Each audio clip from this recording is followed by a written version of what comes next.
Bom, boa tarde a todos. Nós estamos iniciando mais um Seminários do PPEA, hoje com o Marco Antônio Duarte Filho, da Universidade de Wisconsin-Madison, nos Estados Unidos. Marco, em primeiro lugar, muito obrigado pelo seu tempo, pela sua disponibilidade em falar para a gente aqui do Programa de Pós-Graduação em Economia Aplicada da Universidade Federal de Ouro Preto. É muito bom te receber aqui. Queria aproveitar também para agradecer a professora Fernanda Faria, do nosso departamento, que fez todo o contato com o Marco e está ajudando nesse processo desse seminário, tá? Então, obrigado, Fernanda, pelo seu apoio também. Agradeço a presença de todos, dos alunos do PPEA, dos alunos do departamento, dos convidados externos, dos professores do departamento, dos professores do PPEA também. Obrigado pela participação mais uma vez, pessoal. Fernanda, se você puder apresentá-lo, por favor. Obrigada, Diogo. Parabéns aí na organização dos seminários. Queria, pedir para o Diogo para apresentar o Marco, porque eu tenho uma grande satisfação de apresentá-lo. Marco, eu trabalhei com ele, acompanho a carreira dele aí durante um tempo, né, Marco? Não que nós sejamos velhos, pelo contrário. Mas o Marco trabalhou comigo no Lente, tem uma trajetória muito bacana. Ele formou em a graduação em economia na UFMG. Ficou em 9º lugar geral na Ampec. Eu falo isso porque ele era muito estudioso, mas, né, Marco, era um estudioso open mind, né? A gente podia conversar de futebol, tomar cerveja, né? Marco fez o mestrado na GV de São Paulo e agora está fazendo doutorado, né, em Wisconsin.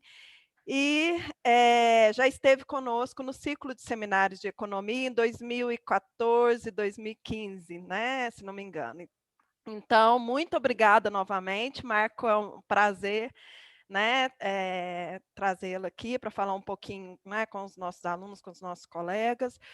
E depois, como eu combinei com o Marco, né, no final, Marco, da sua apresentação e depois das dúvidas referentes ao paper, se você tiver disponibilidade para a gente conversar um pouquinho sobre, né, estudar fora e, enfim, o que levou, né, você a escolher ir para os Estados Unidos e tal, aí a gente pode conversar também e os alunos fiquem à vontade para perguntar, tá bom? Muito obrigada mesmo, tá? Um abração. Obrigado, Fernanda. Obrigado a todo o departamento pelo convite.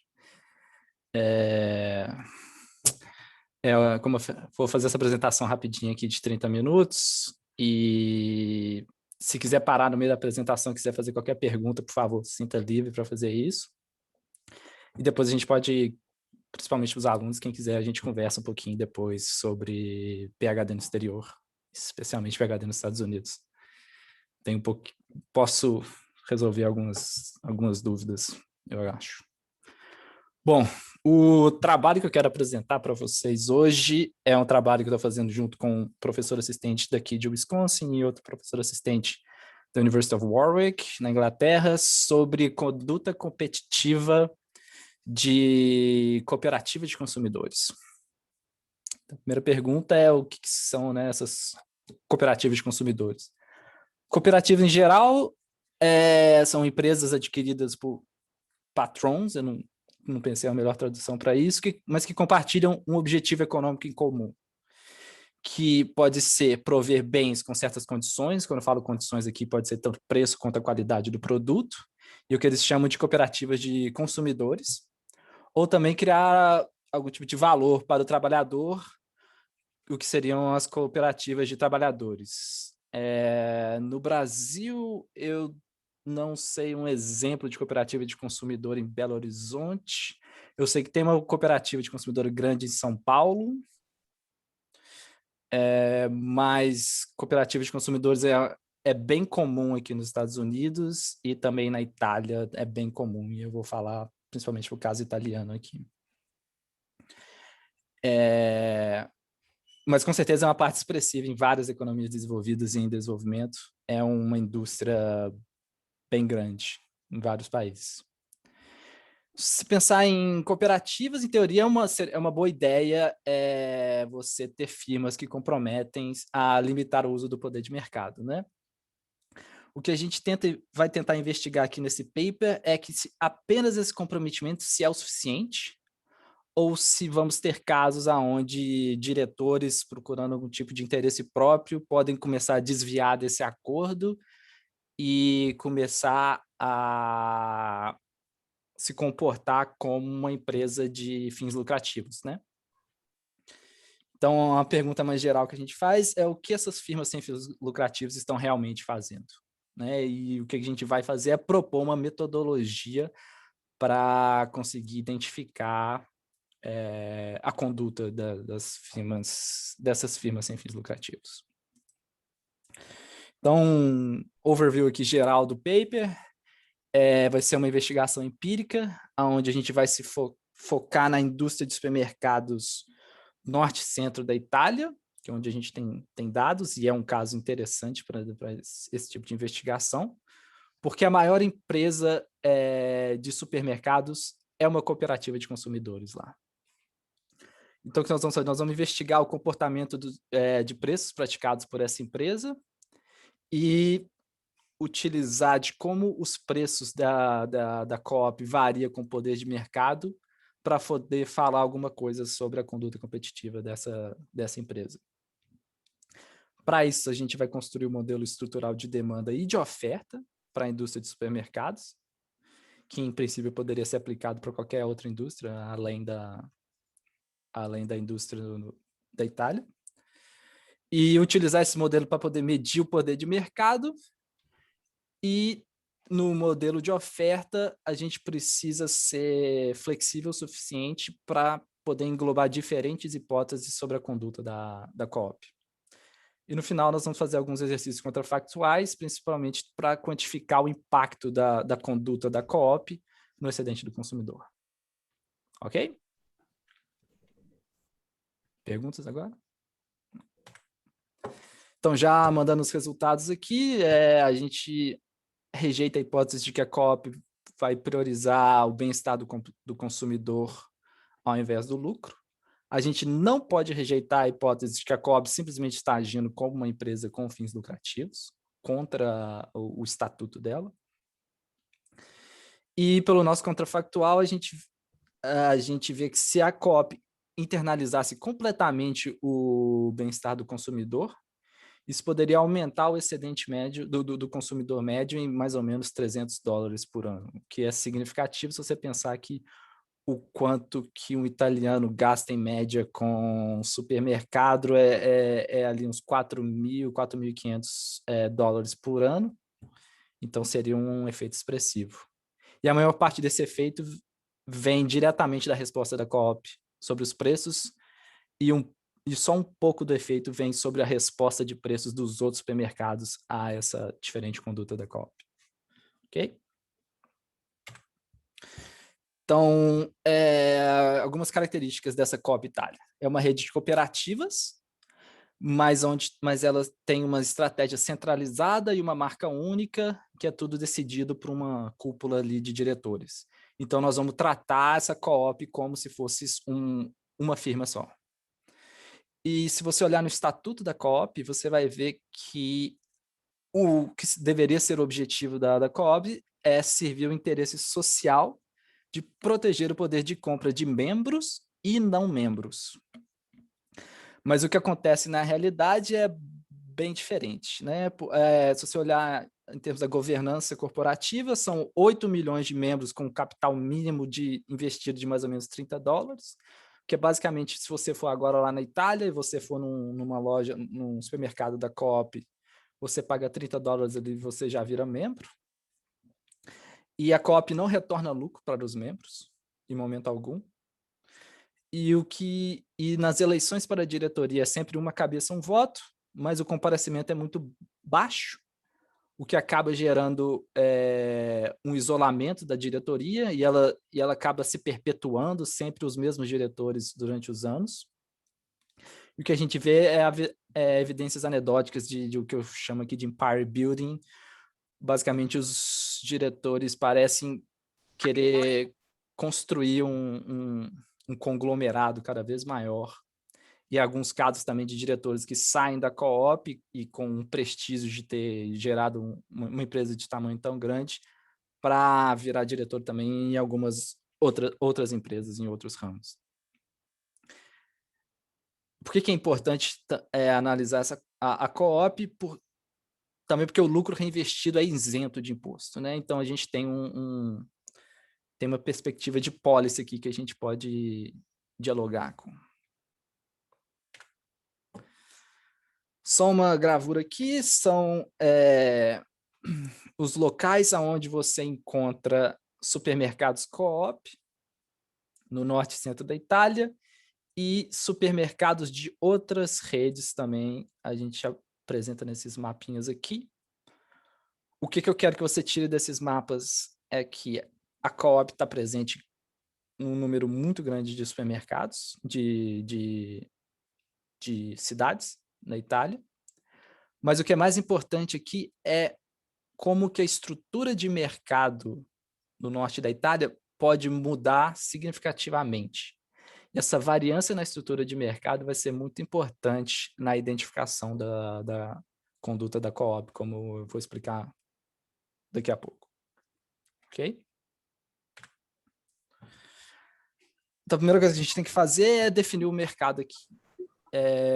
A gente vai definir mercado como áreas de comuta porque cidade na Itália seria uma unidade muito pequena, mas ao mesmo tempo estado ficaria muito grande, então a gente acabou escolhendo definir mercado como áreas de comutas que seriam um pouquinho maiores do que uma cidade na Itália.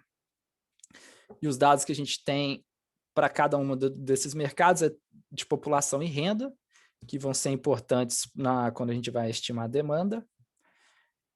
E obtemos, a gente tem também um painel sobre o orçamento familiar, que a gente vai usar para construir gastos com supermercados por mercado que a gente tem. E também obtemos dados sobre características e receitas por loja do universo de supermercados no norte e centro da Itália para 7 anos diferentes. E, finalmente, a gente tem um índice de preços por loja para cada uma das lojas que a gente tem informação. Então, esses dados vão ser muito importantes, tanto na demanda, para a estimação da demanda, quanto para a estrutura de precificação, para estimar a estrutura de precificação, que eu vou mostrar depois. Então, ok, vamos para o modelo aqui. Qual que seria o objetivo da cooperativa? A gente foi procurar em papers mais antigos o que a gente poderia definir aqui como possíveis objetivos da cooperativa, e a gente achou esse paper interessante, Henke, de 1945, onde que os possíveis objetivos de uma cooperativa poderia ser maximar o bem-estar do consumidor, de uma maneira geral, ou maximizar uma combinação entre lucros e bem-estar, ou uma cooperativa se comportando como uma firma com fins lucrativos e simplesmente maximizando o lucro aqui. Então, no nosso paper, nós vamos tomar a sério essas 3 alternativas e vamos propor uma metodologia para testar cada uma delas, né? Então, matematizando essas alternativas, Coop, no nosso modelo, vai competir com as outras firmas, que as outras firmas são com fins lucrativos, vão competir por preço, onde o objetivo da Coop vai ser uma função que vai entrar tanto o lucro quanto o que seria a variação compensatória dado uma utilidade target que a Coop e a diretoria decide. E a gente vai assumir que essa função vai ser diferenciável e a derivada com relação ao primeiro termo é positiva e com relação ao segundo termo é não negativa. E a partir dessa nossa assumption, a gente vai colocar um pouquinho mais de estrutura aqui nessa função objetivo da Coop. vamos assumir que o trade-off que a co-op tem entre bem-estar do consumidor e lucro é constante através do mercado e no tempo, e tem um valor entre 0 e 1. Por exemplo, se a gente assumisse que a função objetivo fosse alguma coisa linear dessa forma aqui, por exemplo.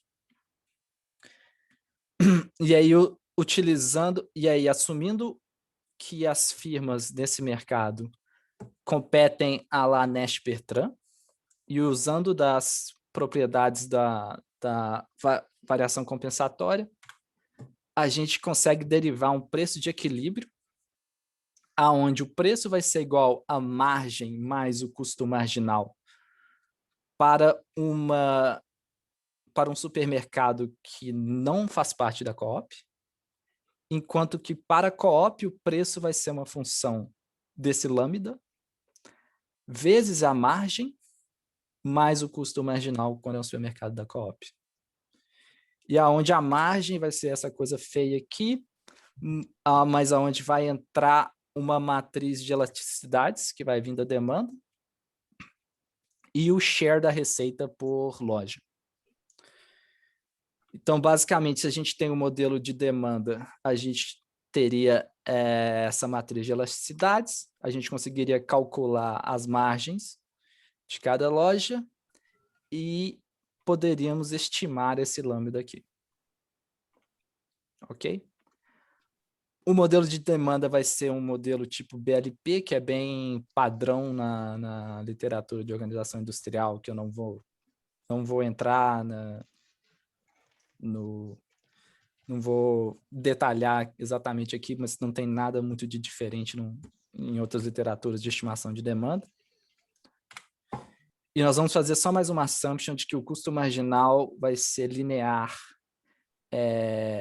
em cost shifters, em observáveis e um não observável aqui.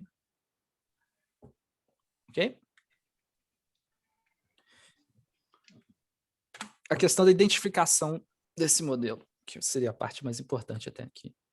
A identificação da demanda vai vir de choques de custo, né? Quando você pensar oferta e demanda aqui, como você vai identificar a demanda, é basicamente choques de custos, e também variação na estrutura de mercado, que no nosso caso vamos utilizar o número de competidores no mercado por tamanho de loja. Então, em questão de identificação da demanda, é meio padrão. O que eu acho bastante interessante no nosso trabalho é como a gente identifica esse parâmetro de conduta, o lambda que eu apresentei.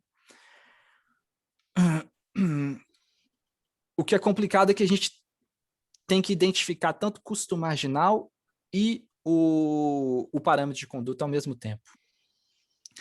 Se a gente já observasse o custo marginal, a gente poderia ver a co-op precificando em diferentes mercados, e se essa precificação estivesse variando junto com o custo marginal, então a nossa estimação do lambda seria alguma coisa perto de 0. Enquanto se o preço da co-op estivesse variando de forma ortogonal ao custo marginal, então boa parte dessa variação estaria vindo de ajustes na margem, e a gente identificaria esse lambda como se fosse próximo de 1. Mas para poder identificar o custo marginal e o parâmetro de conduta juntos, a gente vai precisar de rotações na demandas que possam eliminar pares de lambda e custo marginal utilizando dados de preço e quantidade.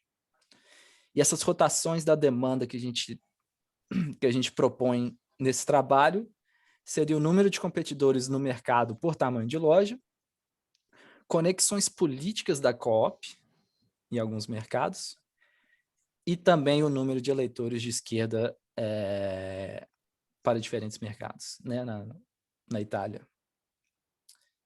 E, além do mais, pelo fato da gente ter essas outras redes de supermercados competindo, a gente sabe que, para o caso delas, elas são com fins lucrativos, elas vão ajudar a gente a identificar o que é custo marginal aqui. Marco, posso perguntar rapidinho? Sim. O que vocês usaram como dados para conexões políticas? os meus coautores, eles têm um paper anterior, onde eles veem que diretores da co-op em alguns mercados acabam virando representantes políticos desses mercados e acabam gerando barreiras à entrada para alguns desses mercados.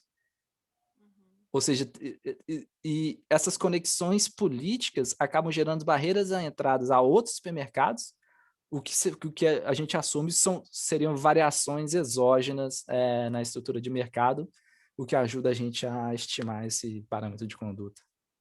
Entendi. Não, que eu pensei que fossem subvenções ou financiamentos, subsídios, que Não.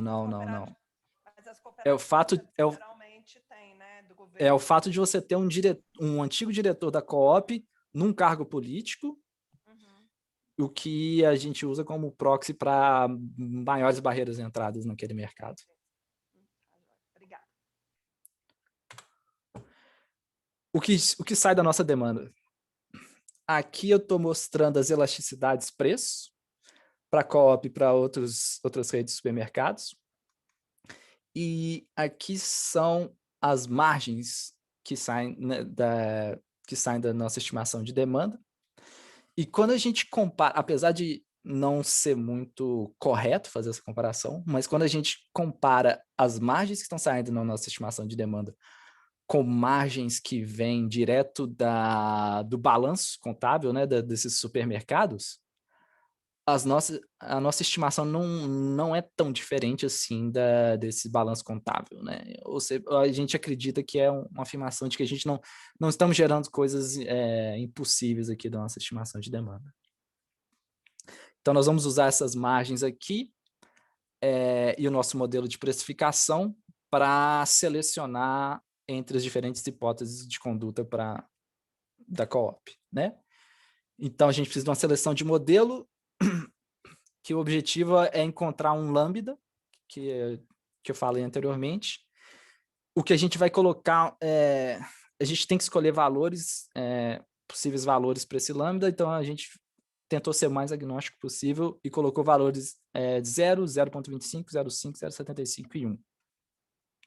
Vamos ver entre esses valores qual que teria o melhor fit, né? Agora a questão, como a gente vai calcular esse fit aqui?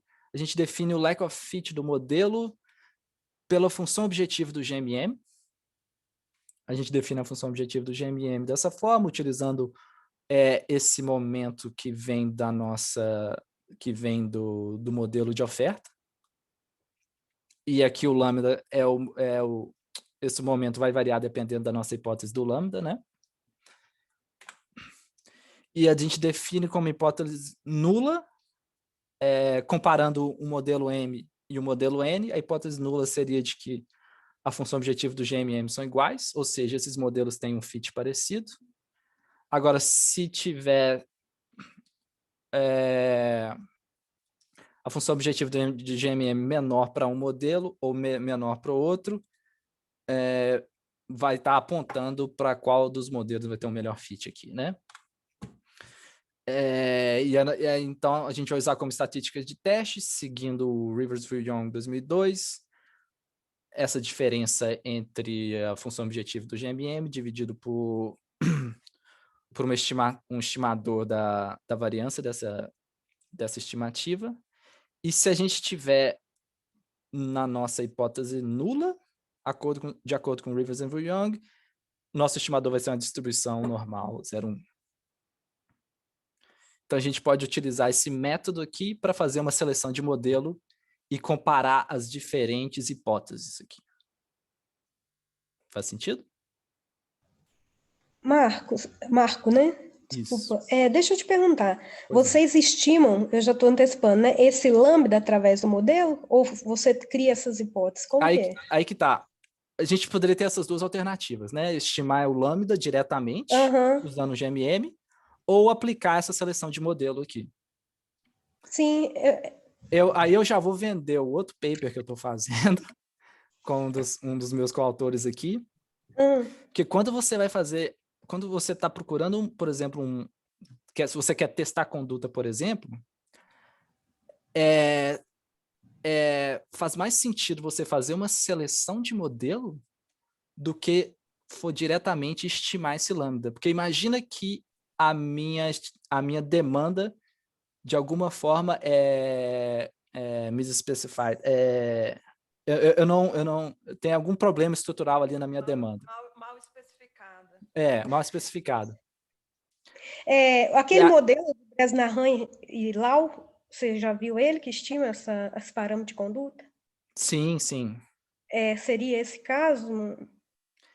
Então, o que eu quero dizer é, se você tentar estimar esse parâmetro de conduta com uma estimação de demanda que seja errada, Sim, não. No limite você vai estar sempre rejeitando o modelo, né?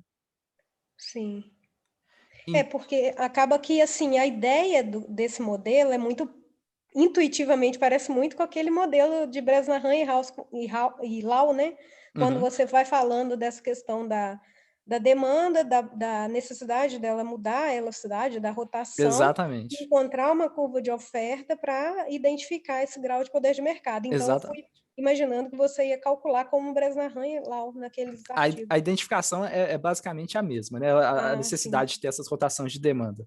Sim. A questão só que, em vez do Bresnahan, onde eles vão estimar esse lambda aqui, a gente vai fazer uma seleção de modelo, onde nós vamos testar essas hipóteses diferentes e, usando essa seleção de modelo, você tem uma robustez contra algum tipo de misespecificação da demanda. Ok, obrigada. Nada. Então, vou gastar um pouquinho mais de tempo nessa tabela aqui. Você pode esquecer essa coluna de cá. Aqui na linha eu vou ter hipóteses diferentes para o lambda, também na coluna hipóteses diferentes para o lambda. Para um número aqui, é exatamente o que eu tinha falado anteriormente da diferença entre a função objetiva do GMM, né?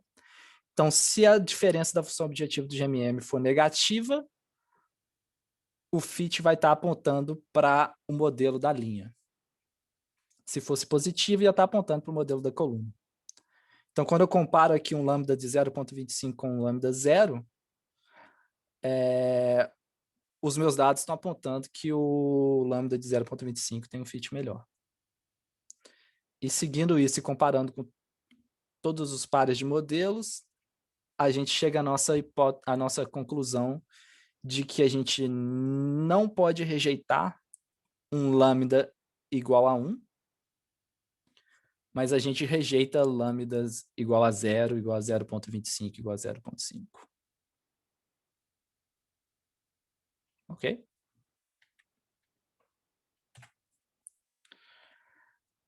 E aí, no final, eu tenho... exatamente. Quanto que mudaria o bem-estar do consumidor se a co-op internalizasse completamente o excedente?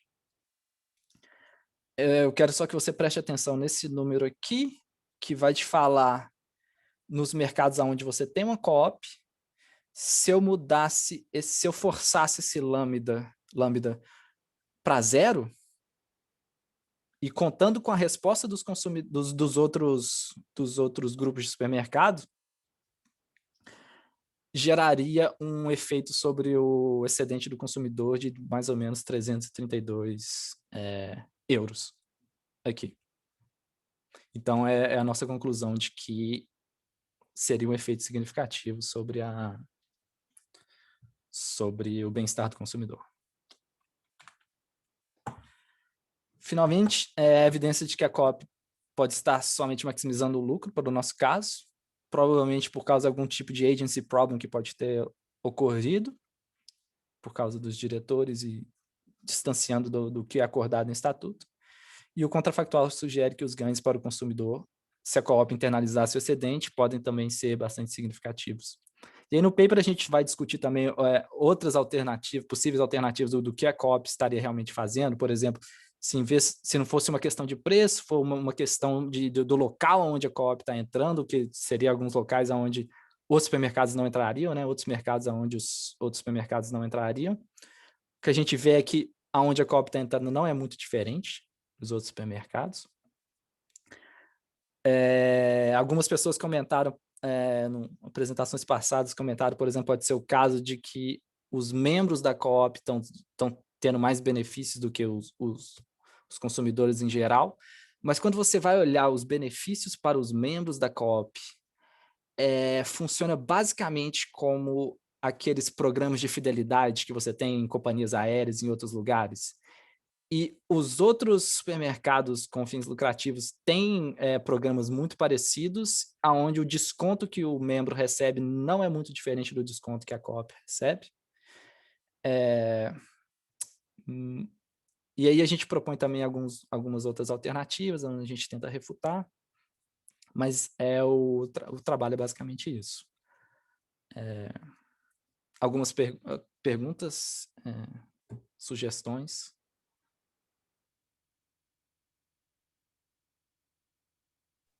Pessoal, se alguém não tiver nenhuma pergunta, eu vou perguntar, apesar que não é minha área.